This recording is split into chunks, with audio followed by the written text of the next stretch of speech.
Pernah tak kita terfikir sebagai pendidik betapa berkuasanya kata-kata kita? Hari ini kita akan lihat satu alat yang mungkin kita selalu terlepas pandang, iaitu kesantunan berbahasa. Dan ini bukan sekadar tentang adab tau. Ia sebenarnya satu strategi yang sangat penting untuk membina persekitaran pembelajaran yang betul-betul berkesan. Jadi, jom kita fikirkan soalan ni sekejap. Setiap hari, tak kiralah sama ada dalam kelas atau dalam mesej WhatsApp sekalipun, setiap patah perkataan yang kita pilih tu ada kesannya. Dalam kupasan kali ini, kita akan lihat macam mana nak pastikan kesan tu sentiasa positif. Okey, sebelum kita boleh guna alat ni, kita kenalah faham dulu apa sebenarnya maksud kesantunan berbahasa ni. Percayalah, ia jauh lebih mendalam daripada sekadar cakap baik-baik.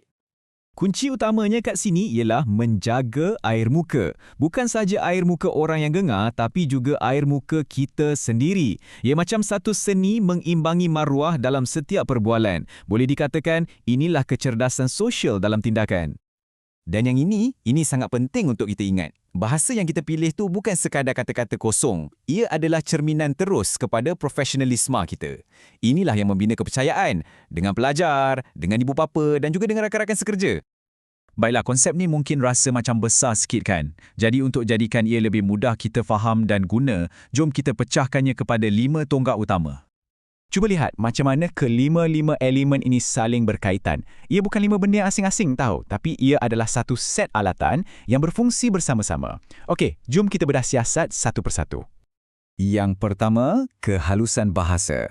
Cuba bayangkan macam ni. Kita guna pisau bedah, bukannya tukul. Walaupun kadang-kadang kita kena sampaikan maklum balas yang agak sukar, kita tetap lakukannya dengan cermat supaya tak mencederakan maruah orang yang mendengar. Seterusnya, tonggak kedua, iaitu kejelasan. Selalu ada salah faham. Orang fikir bila nak bersopan santun, kenalah berkias-kias, cakap berlapik-lapik. Sebenarnya tak. Komunikasi yang paling baik adalah sopan dan jelas. Matlamat kita adalah untuk difahami, bukan untuk mengelirukan. Tonggak ketiga pula, semuanya tentang konteks. Betul tak? Cara kita bercakap dengan seorang pelajar tentulah berbeza daripada cara kita bercakap dengan pengetua. Bahasa kita mesti pandai disesuaikan dengan situasi, sama ada formal atau tak formal, untuk tunjukkan yang kita faham dan hormat pada keadaan sekeliling. Kepekaan sosial. Yang ini tonggak yang sangat-sangat penting. Ia macam radar emosi kita. Sebelum kita bercakap, kita tanya diri sendiri, adakah kata-kata aku ni akan buat seseorang tu rasa malu atau rasa dipandang rendah? Ingat, peranan kita sebagai pendidik adalah untuk membina keyakinan diri, bukan meruntuhkannya. Dan akhir sekali, norma budaya.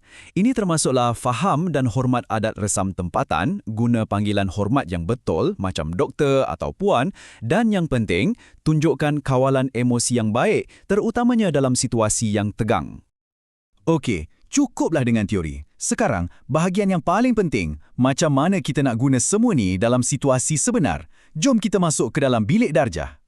Cuba tengok perbezaan yang ketara ni. Di sebelah kiri, awak semua bising. Itu bunyinya macam satu tuduhan kan? Ia negatif. Tapi di sebelah kanan, baik, kita fokus semula. Itu adalah satu bimbingan. Ia positif dan mengajak kita bergerak ke depan. Percayalah, kesan kepada pelajar sangat berbeza. Dan inilah hasilnya. Bila kita pilih untuk membimbing, bukannya menuduh, kita sebenarnya sedang wujudkan satu persekitaran di mana pelajar rasa selamat. Selamat untuk mencuba, selamat untuk buat silap, dan yang paling penting, selamat untuk belajar. Inilah caranya kita membina hubungan, bukannya menanam ketakutan.